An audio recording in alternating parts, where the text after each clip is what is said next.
ఆదిత్యోర్కోరవిర్భాస్కరశ్చ దివాకరః మార్తాండస్తవితా హేళి తీక్ష్ణాం శుర్మిహిరో రవిః యకర్తా జగతాం భర్తా సంహర్తా మహసాం నిధిః ప్రణమామి తమాదిత్యం బహుదంతస్తమోపహం.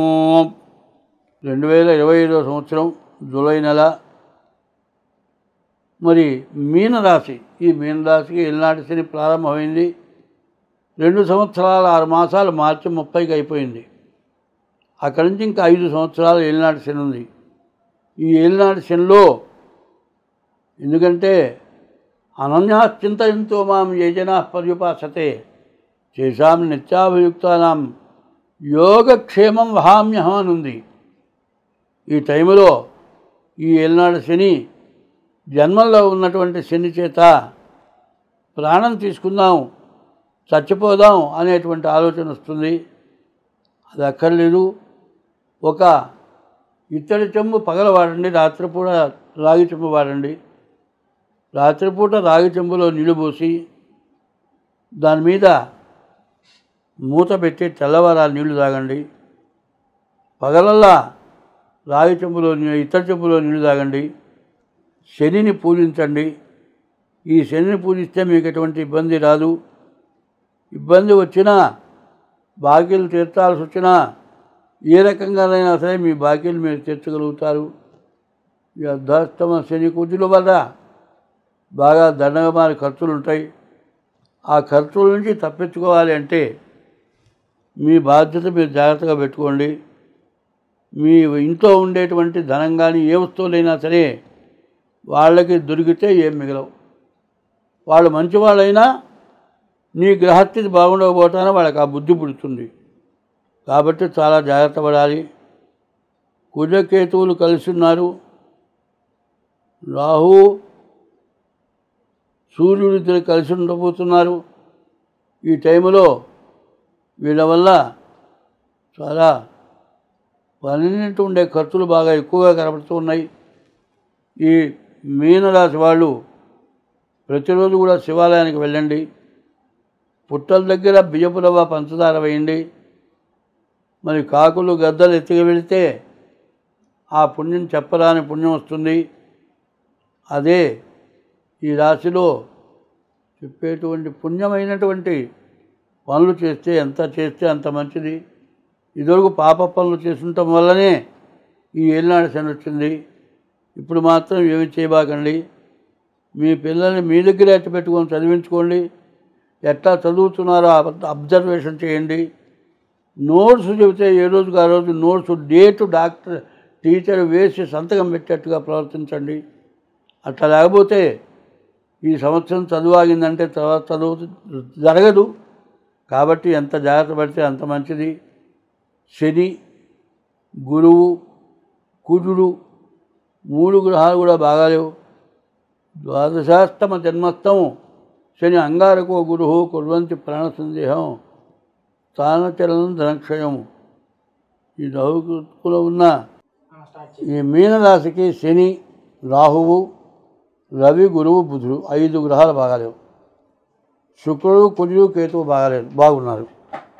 5 గ్రహాలు బాగుండకపోవటం, అందులో ఈలనాడు శని రావటం, అర్ధాష్టమ గురువు కావటం, అనవసరమైన దండగమారి ఖర్చులు, చెప్పరాని ఖర్చులు, ఎంత డబ్బున్నా కూడా వృధాగా పోయే పరిస్థితులు కనపడుతున్నాయి. మరి ఏం జరుగుతుందో ఎవరని చెప్పలేము. ఖర్చు పెట్టక తప్పదు, కానీ ఏమొస్తుందో తెలియదు. ఈ టైంలో చాలా జాగ్రత్త పడటం మంచిది. అత్యవసరమైన తప్పనిసరైన ఖర్చులు. ఏమవుతుంది, స్లాబ్ ఇల్లేనండి, లోపల నీళ్లు కారుతున్నాయి, అది రిపేర్ చేయించకపోతే ఉండగలమా? ఇట్లా తప్పనిసరైన ఖర్చులు ఏవో రకం వస్తాయి. వాటి నుంచి మీరు బయటపడాలి అంటే ముందు శనికి, గురువుకి 16,000, శనికి 19,000 జపం, నల్ల నువ్వులు శనగలు దానం చేయటం. తర్వాత మీ డేట్ ఆఫ్ బర్త్ ద్వారా మీ జాతకం తగిన వాళ్ళు చెప్పగల వాళ్ళ దగ్గర చూపించుకోవటం మంచిది. ఏదో చెప్పా కదా అని ఎక్కడో పోవద్దు. నేను చూస్తూ ఉన్నాను, గొంతు మాత్రం నాది. చిలక ప్రశ్న వాడి దగ్గరికి వచ్చింది నా గొంతు. నేను చెబుతోంది వినపడుతోంది. మరి అట్లా జరుగుతున్నాయి కొన్ని. ఈ బ్లాగ్ జరిగే వాటిల్లో బాగా ఆలోచించాలి. జాతకం సరిగ్గా చెప్పగల వాళ్ళ దగ్గర చెప్పించుకోవాలి. ఎందుకంటే దైవ బలం కలిగి చెప్పేవాడి జాతకం బాగుంటుంది. కాబట్టి మీరు తప్పనిసరిగా జాగ్రత్త పడి మీ జాతకం చెప్పించుకొని ఈ నష్టం నుంచి మాత్రం బయటపడండి. ఇప్పుడు వచ్చే నష్టం 10 సంవత్సరాలు కూడా పోకూడదు. ఆ పరిస్థితి రాకుండా ఉండాలంటే వెంటనే జాగ్రత్త పడి డేట్ ఆఫ్ బర్త్ ద్వారా మీ జాతకం చూపించుకోండి. మేషం దగ్గర నుంచి మీనం వరకు రకరకాలైన సమస్యలు. 9 గ్రహాలు ఉన్నాయి కదండి. మనిషికి 9 అంగాలు ఉన్నాయి.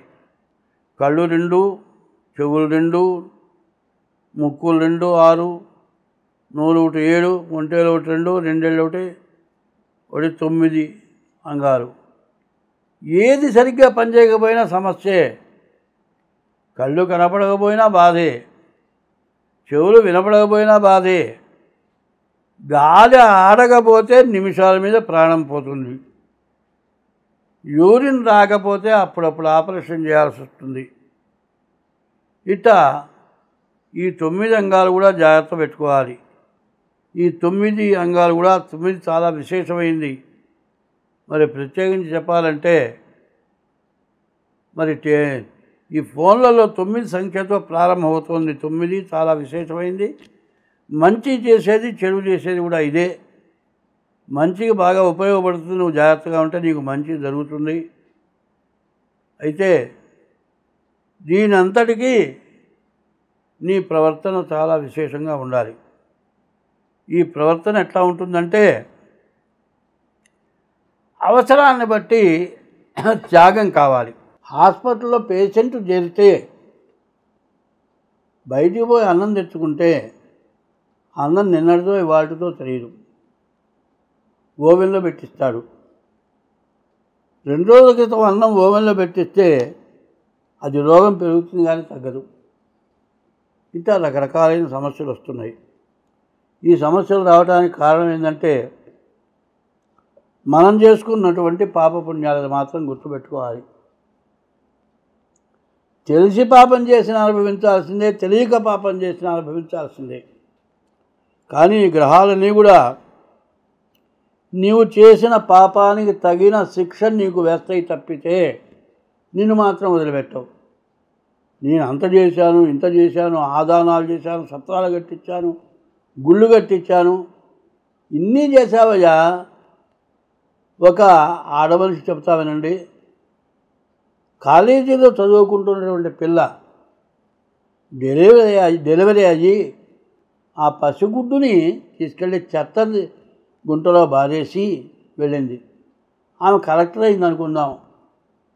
ఈ పాపం పోతుందా? కాబట్టి పిల్లలు లేక బాధపడేవాళ్ళు చాలామంది ఉన్నారు. హాస్పిటల్లో చెప్పినా వాడు పెంచుతారు. నాకు వద్దండి ఈ పిల్ల, నేను వెళ్ళిపోతాను, నా పెళ్ళి కాకుండా గర్భధారణ జరిగింది, నన్ను మోసం చేశాడు, నన్ను రక్షించండి అని డాక్టర్ని అడిగితే ఆ శిశువుని మాత్రం ఆ డాక్టర్ ఖచ్చితంగా అట్టు పెట్టుకుంటాడు. జాగ్రత్తగా దాన్ని నిర్వహించితే వాళ్ళే తిరిగి అక్కడ ఉంటారు. వాళ్ళే డాక్టర్లు కూడా అవడానికి అవకాశం ఉంది. మరి అట్లాంటి పిల్లల్ని చెత్త కుప్పలో బారేయటం ఎంత ధర్మమో చెప్పండి. మరి పైన నువ్వు పడేసింది కాక చూచిన వాళ్ళంతా తిడతారు. అవి పెద్ద పెద్ద మంత్రాలండి, మామూలు మంత్రాలు కావు అవి. దేవుడి పూజకి 108 మంత్రాలతో అష్టోత్తరం చేస్తున్నాం. ఆ చెత్త కుప్పలో ఉన్న బిడ్డను చూసి ఆ తల్లిని కొన్ని వేల మంది తిడతారు. ఇవి కూడా తగులుతాయా తగలవా ఆలోచించండి. ఇటువంటి పాపాలు మనం చేసుకుంటున్నాం.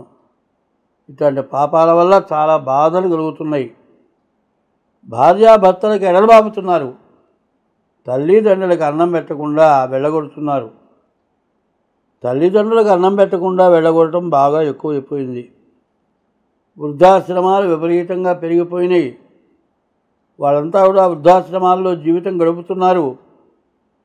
చివరికి లేవలేని మంచంలో పడుకున్న రోజున వాళ్ళ గతి ఎట్లా ఉంటుందో వృద్ధాశ్రమంలో వాళ్ళు చూస్తారో తెలియదు, చూడరో తెలియదు. మరి బిడ్డలన్న వాళ్ళని కన్నది ఎందుకంటే తల్లి 9 నెలలు మోసే బిడ్డని కంటే ఆ బిడ్డ అన్నం పెట్టకపోతే అంతకంటే పాపం ఇంకేమన్నా ఉందా? మరి కన్న తల్లికి బిడ్డ అన్నం పెట్టలే, అన్యాక్రాంతమైన సంతానం కానీ పిల్లల్ని పారేస్తున్న వాళ్ళు కొంతమంది ఉన్నారు. ఇవాళ మన భారతదేశంలో భార్యాభర్తలు విశేషమైనటువంటి వాళ్ళు. సన్యాసి కంటే సంసారి, ఆడమనిషి ధర్మపత్ని అన్నారు, భర్త భరాయించేవాడు అన్నారు. సన్యాసి కంటే సంసారికి మోక్షమైన మార్గం చాలా తేలిగ్గా ఉంది. కానీ దాన్ని అనుసరించక ఎంతో కాలం ఉండనటువంటి యవనాన్ని గురించి రకరకాలైన పనులు చేసి దానివల్ల పట్టుబడ్డ వాళ్ళు, శిక్ష అనుభవించిన వాళ్ళు, శిక్ష అనుభవించినా చేసిన పాపం వృధా పోదు. ఒక్క పురుషుడికి ఒక్కతే స్త్రీ అని చెప్పుంటే మరి వ్యభిచార గృహాలు పెరిగి వాళ్ళ క్యాన్సర్లు వచ్చి, ఎయిడ్స్ వ్యాధులు వచ్చి ఇవన్నీ రావడానికి ఎవరండి? మనమే కారకులు. ఎవరికి వాళ్ళు తెలుసుకోవాల్సిన అవసరం ఉంది. ఆహారం కూడా చెడిపోయిన ఆహారం కూడా పెట్టకూడదు, దానివల్ల కూడా ఇబ్బందులు వస్తున్నాయి. ఇప్పుడు దాదాపు నాన్ వెజ్ తినడం మంచిది కాదేమో అనుకుంటున్నా నేను. ఎందుకంటే వెజ్ ఆహారం తింటేనే రోగాలు వస్తున్నాయి. నాన్ వెజ్ అనేటప్పటికల్లా ఆ జీవరాశులకు ఏ రోగం ఉందో అది తింటే ఇబ్బంది అవుతుంది. కాదు, హోటల్స్లో కూడా నీవు అనుకున్న జీవరాశి ఆహారం కాకుండా వేరే జీవరాశి ఆహారాలు పెడుతున్నారని తెలుస్తోంది. కాబట్టి ఆహారం, నలుగురితో కలిసే వ్యవహారం, చదువుకునే విద్య, సంపాదించే ధనం ఇవన్నీ కూడా సద్వినియోగం అయితే బాగుంటుంది. దుర్వినియోగం అయితే మాత్రం నష్టం మీరే పడతారు, ఇంకోటి పడరు. కాబట్టి ఈ 9 రాశుల 12 రాశుల వారికి చెప్పింది ఇది విశేషమైన సమస్య. ఈ సమస్య బాగా గుర్తుపెట్టుకోండి. ఇదికి 1కి 10 సార్లు చూడండి చెప్పింది. మనం ఏం తప్పు చేస్తున్నామో 10 సార్లు చూసిన తర్వాత అయినా మన మనస్సు మారుతుందేమో, మనం బాగుంటామేమో అని కోరుతున్నాను. స్వస్తి.